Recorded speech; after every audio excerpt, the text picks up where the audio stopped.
श्रीगणेशाय नमः। श्रीसद्गुरु चरणकमलेभ्यो नमः। अथ श्री गणपति अथर्वशीर्षा। हरिः ओम्। भद्रं कर्णेभिः शृणुयाम देवाः।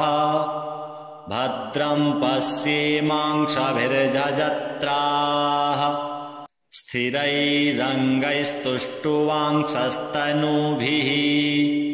व्यसेम देवहितं यदायुः। ॐ स्वस्ति न इन्द्रो वृद्धस्रवाः। स्वस्ति नः पूषा विश्ववेदाः। स्वस्ति नस्तारक्षो अरिष्टनेमिः। स्वस्ति नो बृहस्पतिर्दधातु। ॐ शान्तिः शान्तिः शान्तिः। हरिः ओम्। नमस्ते गणपतये। त्वमेव प्रत्यक्षं तत्त्वमसि। त्वमेव केवलं कर्तासि। त्वमेव केवलं धर्तासि। त्वमेव केवलं हर्तासि। त्वमेव सर्वं खल्विदं ब्रह्मासि। त्वं साक्षात् आत्मासि नित्यं। ऋतं वच्मि सत्यं वच्मि। अवत्वं माम् अववक्तारम् अवश्रोतारम् अवदातारम् अवधातारम् अवानूचानमवशिष्यम् अवपश्चात्तात् अवपुरस्तात् अवचोत्तरात्तात् अवदक्षिणात्तात् अवचोर्ध्वात्तात् अवाधरात्तात्। सर्वतो मां पाहि पाहि समन्तात्। त्वं वाङ्मयस्त्वं चिन्मयः। त्वमानन्दमयस्त्वं ब्रह्ममयः। त्वं सच्चिदानन्दाद्वितीयोऽसि। त्वं प्रत्यक्षं ब्रह्मासि। त्वं ज्ञानमयो विज्ञानमयोऽसि। सर्वं जगदिदं त्वत्तो जायते। सर्वं जगदिदं त्वत्तस्तिष्ठति। सर्वं जगदिदं त्वयि लयमेष्यति। सर्वं जगदिदं त्वयि प्रत्येति। त्वं भूमिरापो नलो निलो नभः।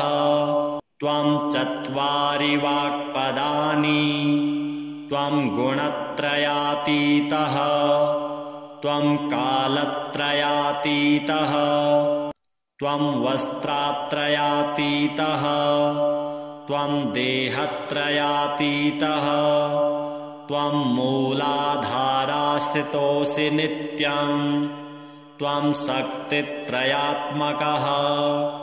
त्वां योगिनो ध्यायन्ति नित्यं। त्वं ब्रह्मा त्वं विष्णुस्त्वं रुद्रस्त्वं इन्द्रस्त्वं अग्निस्त्वं वायुस्त्वं सूर्यस्त्वं चन्द्रमास्त्वं ब्रह्मभूर्भुवः स्वरो। गणादीं पूर्वमुच्चार्य वर्णादीं तदनन्तरम्। अनुस्वारः परतरः अर्धेन्दुलसितं। तारेण रुद्धम् एतत्तव मनुस्वरूपं।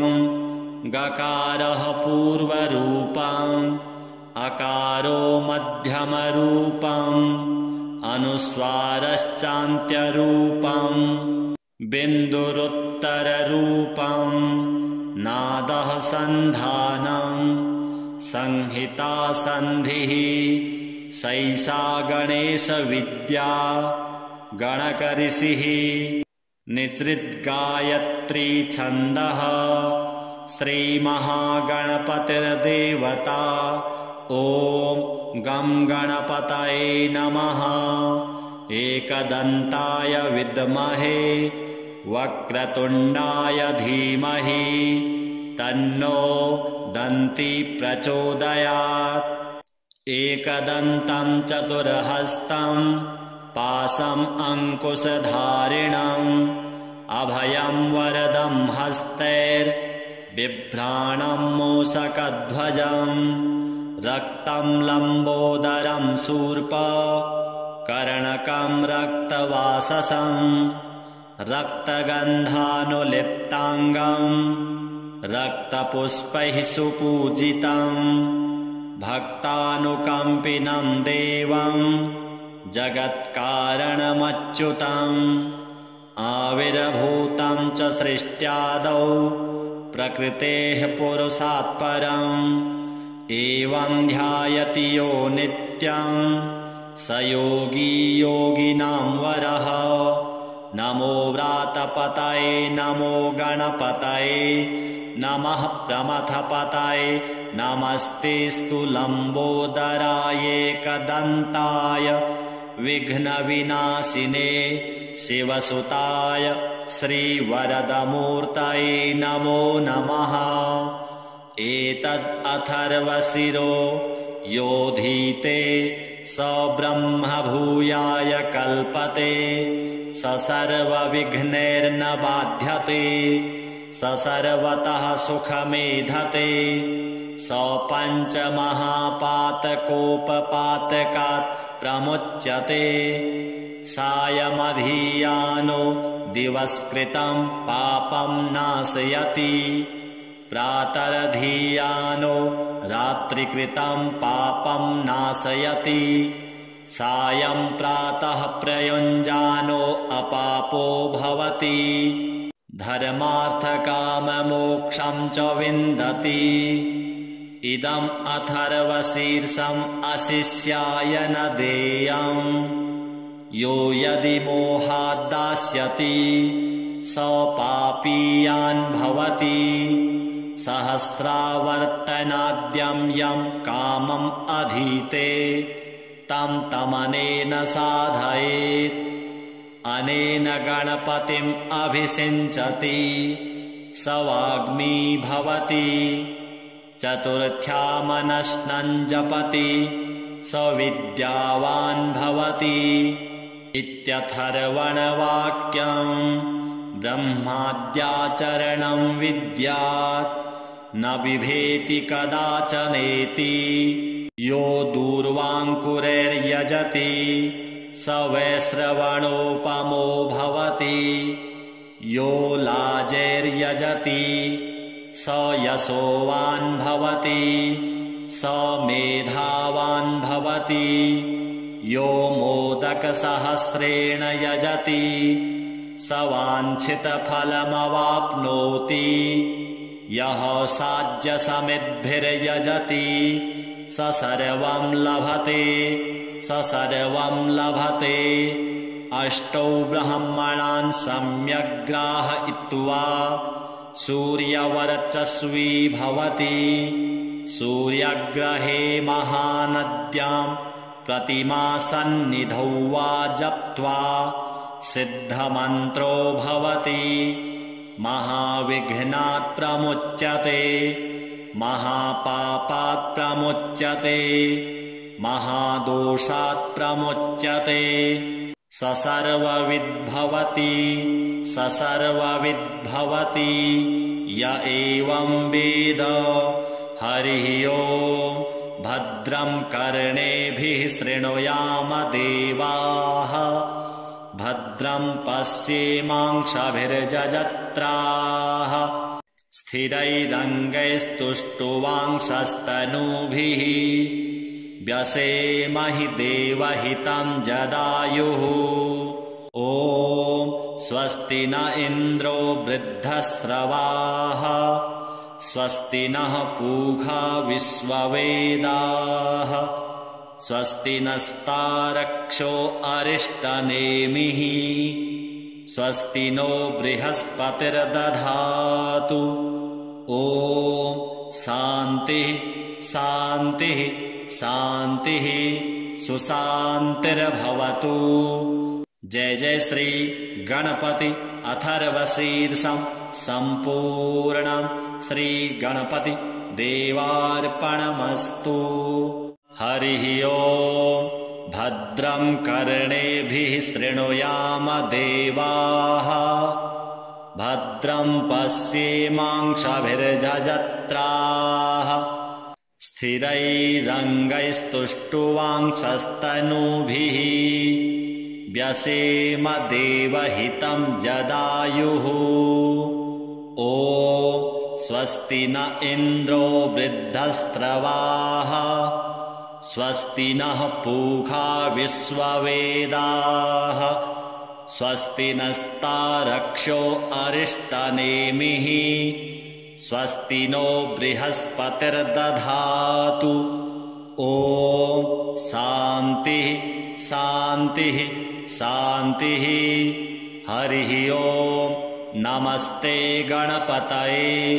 त्वमेव प्रत्यक्षं तत्त्वमसि, त्वमेव केवलं कर्तासि, त्वमेव केवलं धर्तासि, त्वमेव केवलं हर्तासि, त्वमेव सर्वं खल्विदं ब्रह्मासि, त्वं साक्षात् आत्मासि नित्यं। ऋतं वच्मि सत्यं वच्मि, अवत्वं माम् अववक्तारम् अवश्रोतारम् अवदातारम् अवधातारम्, अवानुचानमवशिष्यम् अवपश्चात्तात् अवपुरस्तात् अवचोत्तरात्तात् अवदक्षिणात्तात् अवचोर्ध्वात्तात् अवाधरात्तात्, सर्वतो मां पाहि पाहि समन्तात्। त्वं वाङ्मयस्त्वं चिन्मयः, त्वमानन्दमयस्त्वं ब्रह्ममयः, त्वं सच्चिदानन्दाद्वितीयोऽसि, त्वं प्रत्यक्षं ब्रह्मासि, त्वं ज्ञानमयो विज्ञानमयोऽसि। सर्वं जगदिदं त्वत्तो जायते, सर्वं जगदिदं त्वत्तस्तिष्ठति, सर्वं जगदिदं त्वयि लयमेष्यति, सर्वं जगदिदं त्वयि प्रत्येति।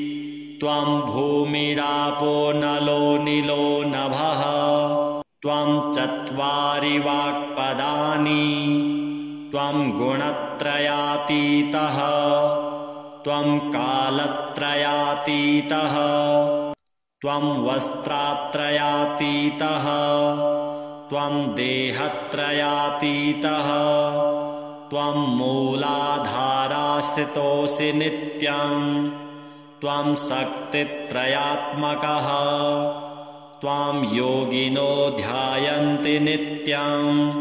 त्वं ब्रह्मा त्वं विष्णुस्त्वं रुद्रस्त्वम् इन्द्रस्त्वम् अग्निस्त्वं वायुस्त्वं सूर्यस्त्वं चन्द्रमास्त्वं ब्रह्म भूर्भुवः स्वरो गणादीं पूर्वमुच्चार्य वर्णादीं तदनन्तरम् अनुस्वारः परतरः अर्धेन्दुलसितं तारेण रुद्धम् एतत्तव मनुस्वरूपं गकारः पूर्वरूपम् अकारो मध्यमरूपम् अनुस्वारश्चान्त्यरूपम् बिन्दुरुत्तररूपम् नादः सन्धानम् संहिता सन्धिः सैषा गणेशविद्या गणकऋषिः निसृद्गायत्री छन्दः श्रीमहागणपतिर्देवता ॐ गं गणपतये नमः एकदन्ताय विद्महे वक्रतुण्डाय धीमहि तन्नो दन्ती प्रचोदयात्। एकदन्तं चतुर्हस्तं पाशम् अंकुशधारिणम् अभयं वरदं हस्तैर्बिभ्राणं मूषकध्वजम् रक्तं लम्बोदरं शूर्पकर्णकं रक्तवाससं रक्तगन्धानुलिप्ताङ्गं रक्तपुष्पैः सुपूजितं भक्तानुकम्पिनं देवं जगत्कारणमच्युतम् आविर्भूतं च सृष्ट्यादौ प्रकृतेः पुरुषात् परम् एवं ध्यायति यो नित्यं स योगी योगिनां वरः। नमो व्रातपतये नमो गणपतये नमः प्रमथपतये नमस्तेऽस्तु लम्बोदराय एकदन्ताय विघ्नविनाशिने शिवसुताय श्रीवरदमूर्तये नमो नमः। एतद् अथर्वशिरो योधीते स ब्रह्म भूयाय कल्पते स सर्वविघ्नैर्न बाध्यते स सर्वतः सुखमेधते स पञ्चमहापातकोपपातकात् प्रमुच्यते। सायमधियानो दिवस्कृतं पापं नाशयति प्रातरधियानो रात्रिकृतं पापं नाशयति।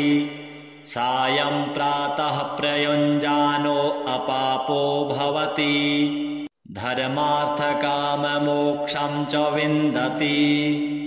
इदम् अथर्वशीर्षम् अशिष्याय न देयम् यो यदि मोहाद्दास्यति स पापीयान् भवति।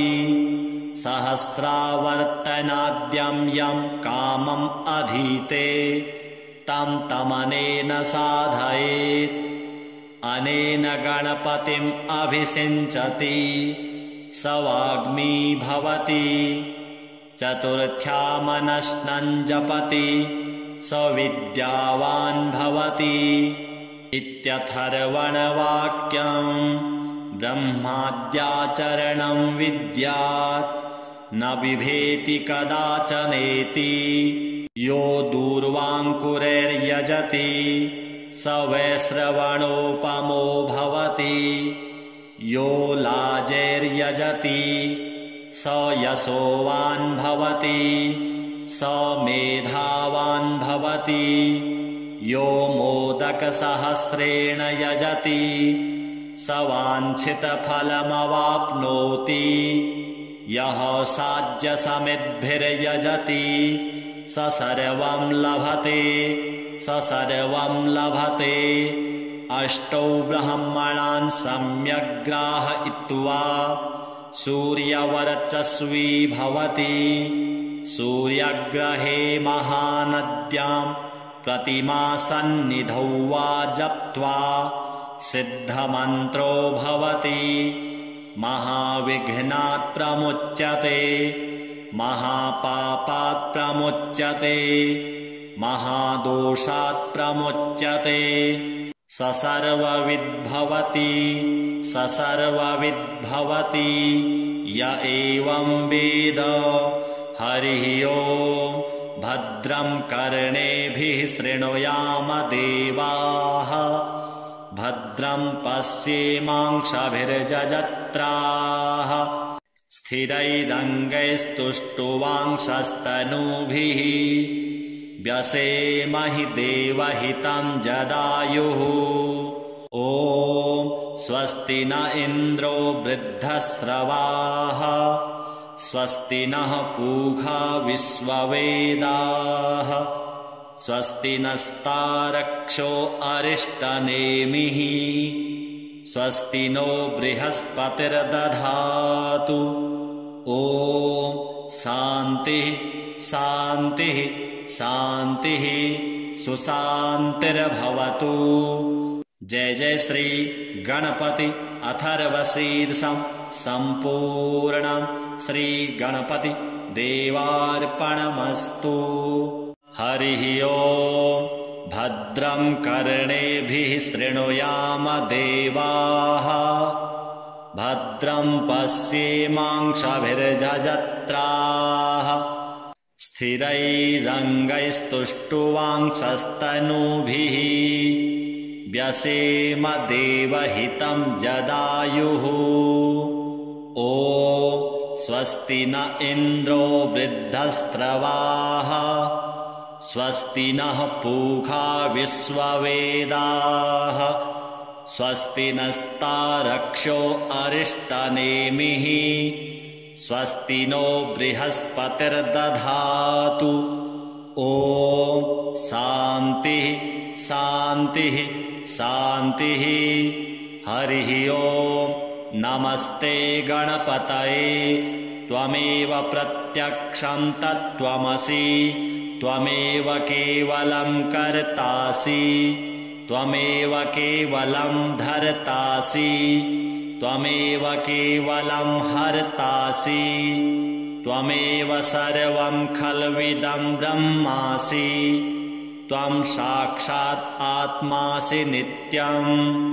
ऋतं वच्मि सत्यं वच्मि, अवत्वं माम् अववक्तारम् अवश्रोतारम् अवदातारम् अवधातारम्, अवानूचानमवशिष्यम् अवपश्चात्तात् अवपुरस्तात् अवचोत्तरात्तात्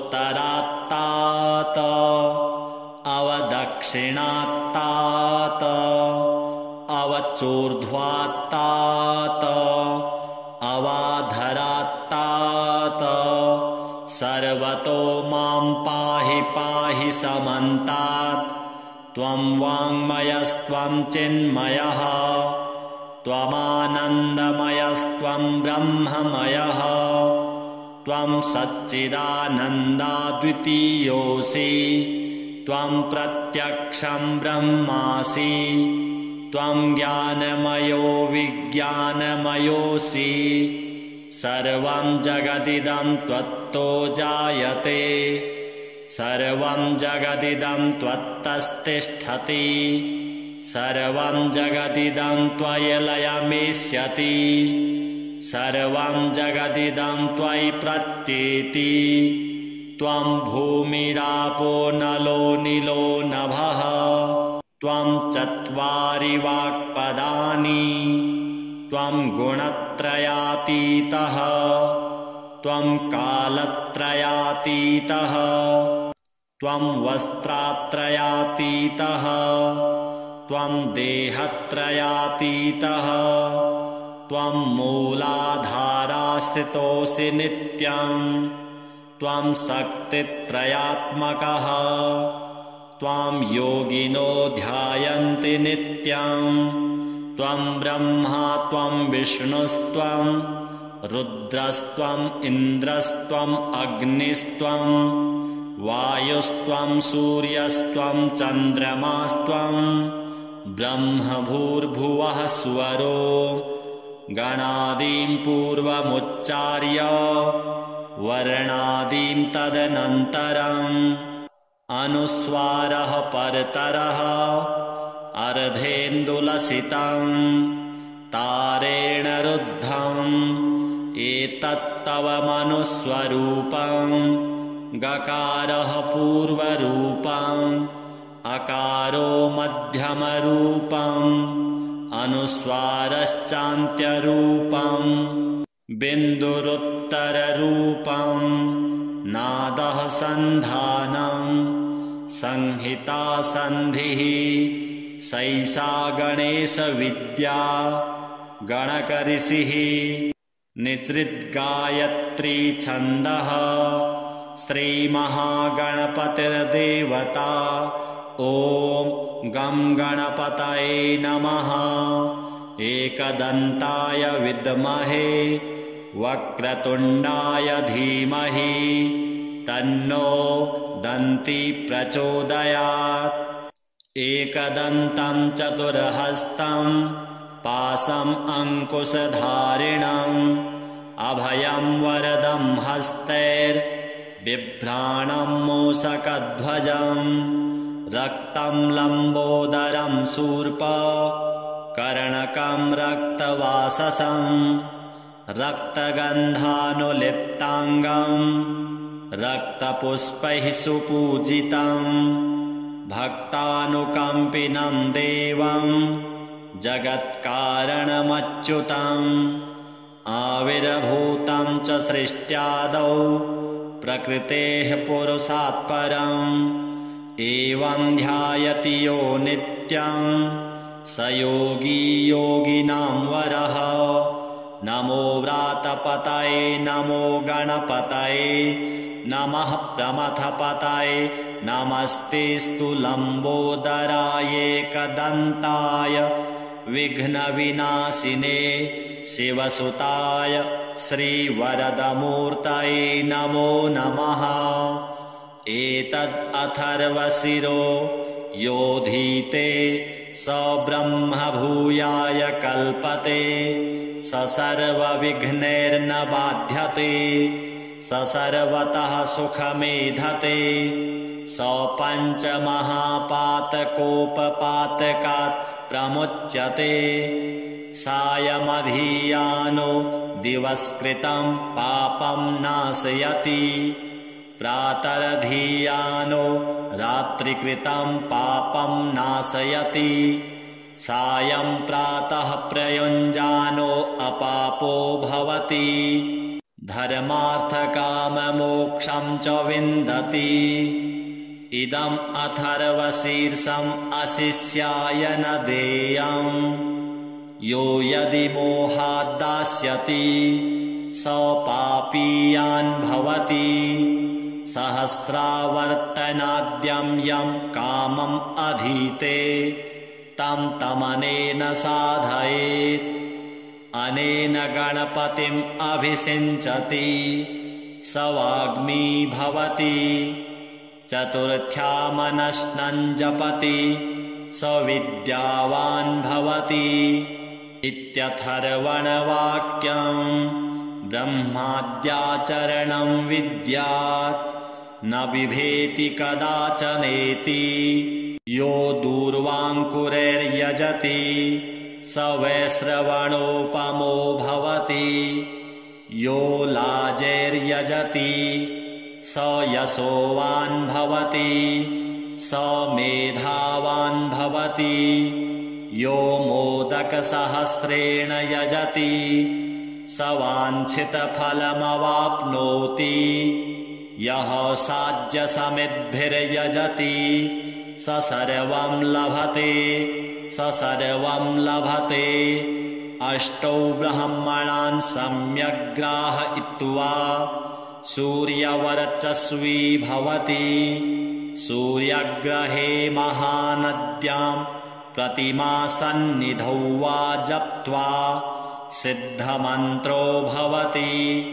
महाविघ्नात् प्रमुच्यते महापापात् प्रमुच्यते महादोषात् प्रमुच्यते।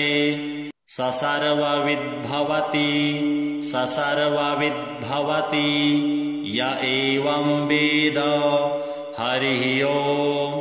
भद्रं कर्णेभिः शृणुयाम देवाः भद्रं पश्येमांशभिर्जजत्राः स्थिरैरङ्गैस्तुष्टुवांशस्तनूभिः व्यसेमहि देवहितं जदायुः।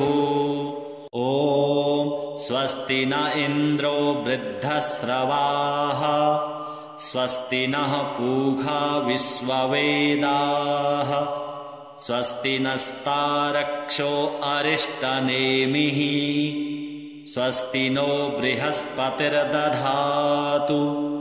ॐ शान्तिः शान्तिः शान्तिः सुशान्तिर्भवतु। जय जय श्री गणपति अथर्वशीर्षं सम्पूर्णं श्री गणपति देवार्पणमस्तु। हरिः ओम्। भद्रं कर्णेभिः शृणुयाम देवाः। भद्रं पश्येमांशभिर्जजत्राः। स्थिरैरङ्गैस्तुष्टुवांशस्तनूभिः। व्यसेम देवहितं यदायुः। ॐ स्वस्ति न इन्द्रो वृद्धस्रवाः। स्वस्ति नः पूषा विश्ववेदाः। स्वस्ति नस्तारक्षो अरिष्टनेमिः। स्वस्ति नो बृहस्पतिर्दधातु। ॐ शान्तिः शान्तिः शान्तिः। हरिः ओम्। नमस्ते गणपतये।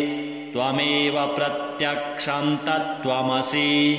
त्वमेव केवलं कर्तासि।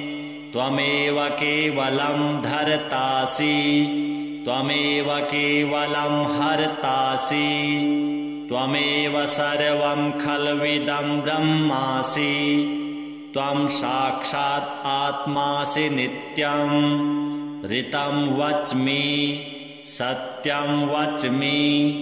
अवत्वं माम् अववक्तारम् अवश्रोतारम् अवदातारम् अवधातारम् अवानूचानमवशिष्यम् अवपश्चात्तात् अवपुरस्तात् अवचोत्तरात्तात् अवदक्षिणात्तात् अवचोर्ध्वात्तात् अवाधरात्तात् सर्वतो मां पाहि पाहि समन्तात्। त्वं वाङ्मयस्त्वं चिन्मयः। त्वमानन्दमयस्त्वं ब्रह्ममयः। त्वं सच्चिदानन्दाद्वितीयोऽसि। त्वं प्रत्यक्षं ब्रह्मासि। त्वं ज्ञानमयो विज्ञानमयोऽसि। सर्वं जगदिदं त्वत्तो जायते। सर्वं जगदिदं त्वत्तस्तिष्ठति। सर्वं जगदिदं त्वयि लयमेष्यति। सर्वं जगदिदं त्वयि प्रत्येति।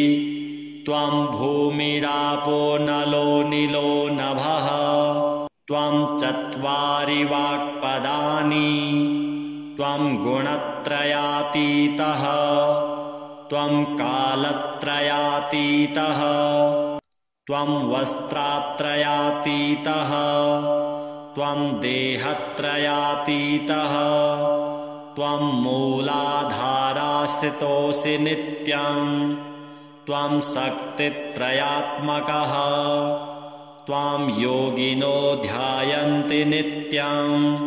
त्वं ब्रह्मा त्वं विष्णुस्त्वं रुद्रस्त्वम् इन्द्रस्त्वम् अग्निस्त्वं वायुस्त्वं सूर्यस्त्वं चन्द्रमास्त्वं ब्रह्मभूर्भुवः स्वरो गणादीं पूर्वमुच्चार्य वर्णादीं तदनन्तरम् अनुस्वारः परतरः अर्धेन्दुलसितं तारेण रुद्धम् एतत्तव मनुस्वरूपं गकारः पूर्वरूपम् अकारो मध्यमरूपम् अनुस्वारश्चान्त्यरूपम् बिन्दुरुत्तररूपम् नादः सन्धानम् संहिता सन्धिः सैषा गणेशविद्या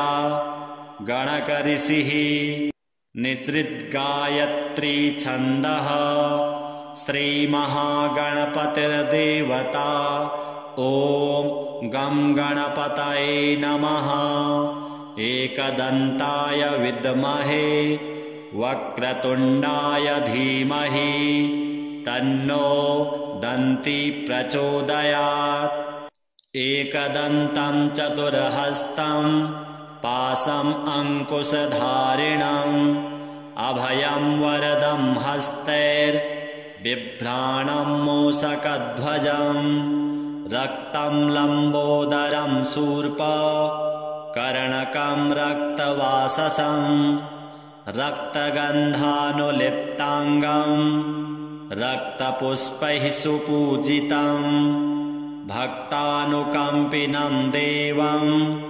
जगत्कारणमच्युतम् आविर्भूतं च सृष्ट्यादौ प्रकृतेः पुरुषात् परम् एवं ध्यायति यो नित्यं स योगी योगिनां वरः। नमो व्रातपतये नमो गणपतये नमः प्रमथपतये नमस्तेऽस्तु लम्बोदराय एकदन्ताय विघ्नविनाशिने शिवसुताय श्रीवरदमूर्तये नमो नमः।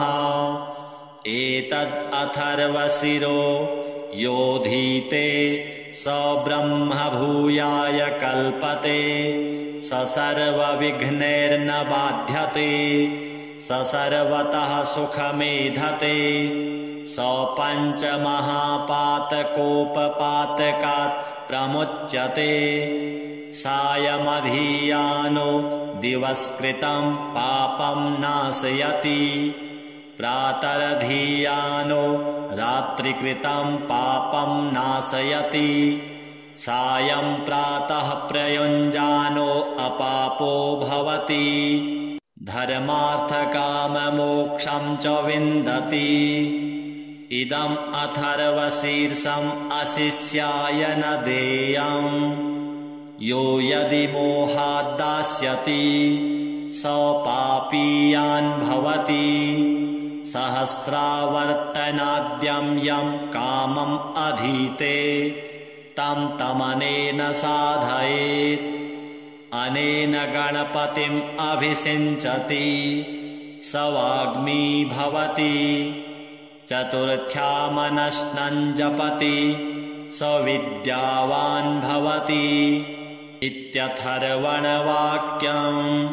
ब्रह्माद्याचरणं विद्यात् न बिभेति कदाचनेति यो दूर्वाङ्कुरैर्यजति स वैश्रवणोपमो भवति यो लाजैर्यजति स यशोवान् भवति स मेधावान् भवति यो मोदकसहस्रेण यजति स वाञ्छितफलमवाप्नोति यः साज्यसमिद्भिर्यजति स सर्वं लभते स सर्वं लभते। अष्टौ ब्रह्मणान् सम्यग्ग्राहयित्वा सूर्यवर्चस्वी भवति सूर्यग्रहे महानद्यां प्रतिमासन्निधौ वा जप्त्वा सिद्धमन्त्रो भवति महाविघ्नात् प्रमुच्यते महापापात् प्रमुच्यते महादोषात् प्रमुच्यते स सर्वविद्भवति स सर्वविद्भवति य एवं वेद। हरिः ओम्। भद्रं कर्णेभिः शृणुयाम देवाः भद्रं पश्येमांशभिर्जजत्राः स्थिरैरङ्गैस्तुष्टुवांशस्तनूभिः व्यसेमहि देवहितं जदायुः। ॐ स्वस्ति न इन्द्रो वृद्धस्रवाः स्वस्ति नः पूषा विश्ववेदाः स्वस्ति नस्तारक्षो अरिष्टनेमिः स्वस्ति नो बृहस्पतिर्दधातु। ॐ शान्तिः शान्तिः शान्तिः सुशान्तिर्भवतु। जय जय श्री गणपति अथर्वशीर्षं सम्पूर्णं श्री गणपति देवार्पणमस्तु। हरिः ओम् भद्रं कर्णेभिः शृणुयाम देवाः भद्रं पश्येमांशभिर्जजत्राः स्थिरैरङ्गैस्तुष्टुवांशस्तनूभिः व्यसेम देवहितं जदायुः ॐ स्वस्ति न इन्द्रो वृद्धस्रवाः स्वस्ति नः पूषा विश्ववेदाः स्वस्ति नस्तारक्षो अरिष्टनेमिः स्वस्ति नो बृहस्पतिर्दधातु ॐ शान्तिः शान्तिः शान्तिः हरिः ओम् नमस्ते गणपतये त्वमेव प्रत्यक्षं तत्त्वमसि त्वमेव केवलं कर्तासि त्वमेव केवलं धर्तासि त्वमेव केवलं हर्तासि त्वमेव सर्वं खल्विदं ब्रह्मासि त्वं साक्षात् आत्मासि नित्यं ऋतं वच्मि सत्यं वच्मि अवत्वं माम् अववक्तारम् अवश्रोतारम् अवदातारम् अवधातारम् अवानूचानमवशिष्यम् अवपश्चात्तात् अवपुरस्तात् अवचोत्तरात्तात् अवदक्षिणात्तात् अवचोर्ध्वात्तात् अवाधरात्तात् सर्वतो मां पाहि पाहि समन्तात् त्वं वाङ्मयस्त्वं चिन्मयः त्वमानन्दमयस्त्वं ब्रह्ममयः त्वं सच्चिदानन्दाद्वितीयोऽसि त्वं प्रत्यक्षं ब्रह्मासि त्वं ज्ञानमयो विज्ञानमयोऽसि सर्वं जगदिदं त्वत्तो जायते सर्वं जगदिदं त्वत्तस्तिष्ठति सर्वं जगदिदं त्वयि लयमेष्यति सर्वं जगदिदं त्वयि प्रत्येति त्वं भूमिरापो नलो निलो नभः त्वं चत्वारि वाक्पदानि त्वं गुणत्रयातीतः त्वं कालत्रयातीतः त्वं वस्त्रात्रयातीतः त्वं देहत्रयातीतः त्वं मूलाधारास्थितोऽसि नित्यं त्वं शक्तित्रयात्मकः त्वां योगिनो ध्यायन्ति नित्यं त्वं ब्रह्मा त्वं विष्णुस्त्वं रुद्रस्त्वम् इन्द्रस्त्वम् अग्निस्त्वं वायुस्त्वं सूर्यस्त्वं चन्द्रमास्त्वं ब्रह्मभूर्भुवः स्वरो गणादीं पूर्वमुच्चार्य वर्णादीं तदनन्तरम् अनुस्वारः परतरः अर्धेन्दुलसितं तारेण रुद्धम् एतत्तव मनुस्वरूपं गकारः पूर्वरूपम् अकारो मध्यमरूपम् अनुस्वारश्चान्त्यरूपम् बिन्दुरुत्तररूपम् नादः सन्धानम् संहिता सन्धिः सैषा गणेशविद्या गणकऋषिः निसृद्गायत्री छन्दः श्रीमहागणपतिर्देवता ॐ गं गणपतये नमः एकदन्ताय विद्महे वक्रतुण्डाय धीमहि तन्नो दन्ती प्रचोदयात् एकदन्तं चतुर्हस्तं पाशम् अङ्कुशधारिणम् अभयं वरदं हस्तैर्बिभ्राणं मूषकध्वजम् रक्तं लम्बोदरं शूर्प कर्णकं रक्तवाससं रक्तगन्धानुलिप्ताङ्गम् रक्तपुष्पैः सुपूजितं भक्तानुकम्पिनं देवं जगत्कारणमच्युतम् आविर्भूतं च सृष्ट्यादौ प्रकृतेः पुरुषात् परम् एवं ध्यायति यो नित्यं स योगी योगिनां वरः नमो व्रातपतये नमो गणपतये नमः प्रमथपतये नमस्तेऽस्तु लम्बोदराय एकदन्ताय विघ्नविनाशिने शिवसुताय श्रीवरदमूर्तये नमो नमः एतद् अथर्वशिरो योधीते स ब्रह्म भूयाय कल्पते स सर्वविघ्नैर्न बाध्यते स सर्वतः सुखमेधते स पञ्चमहापातकोपपातकात् प्रमुच्यते सायमधीयानो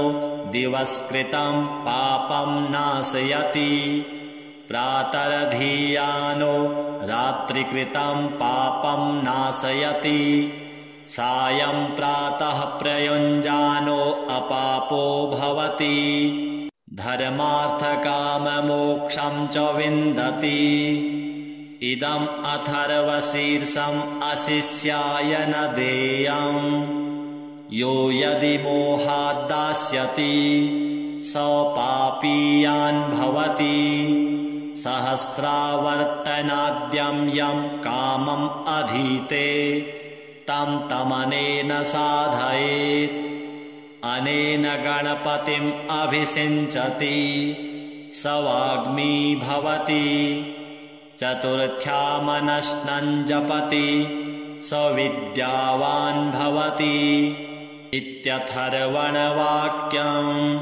ब्रह्माद्याचरणं विद्यात् न बिभेति कदाचनेति यो दूर्वाङ्कुरैर्यजति स वैश्रवणोपमो भवति यो लाजैर्यजति स यशोवान् भवति स मेधावान् भवति यो मोदकसहस्रेण यजति स वाञ्छितफलमवाप्नोति यः साज्यसमिद्भिर्यजति स सर्वं लभते स सर्वं लभते अष्टौ ब्रह्मणान् सम्यग्ग्राहयित्वा सूर्यवर्चस्वी भवति सूर्यग्रहे महानद्यां प्रतिमासन्निधौ वा जप्त्वा सिद्धमन्त्रो भवति महाविघ्नात् प्रमुच्यते महापापात् प्रमुच्यते महादोषात् प्रमुच्यते स सर्वविद्भवति स सर्वविद्भवति य एवं वेद हरिः ओम् भद्रं कर्णेभिः शृणुयाम देवाः भद्रं पश्येमांशभिर्जजत्राः स्थिरैरङ्गैस्तुष्टुवांशस्तनूभिः व्यसेमहि देवहितं जदायुः ॐ स्वस्ति न इन्द्रो वृद्धस्रवाः स्वस्ति नः पूषा विश्ववेदाः स्वस्ति नस्तारक्षो अरिष्टनेमिः स्वस्ति नो बृहस्पतिर्दधातु ॐ शान्तिः शान्तिः शान्तिः सुशान्तिर्भवतु। जय जय श्री गणपति अथर्वशीर्षं सम्पूर्णं श्री गणपति देवार्पणमस्तु।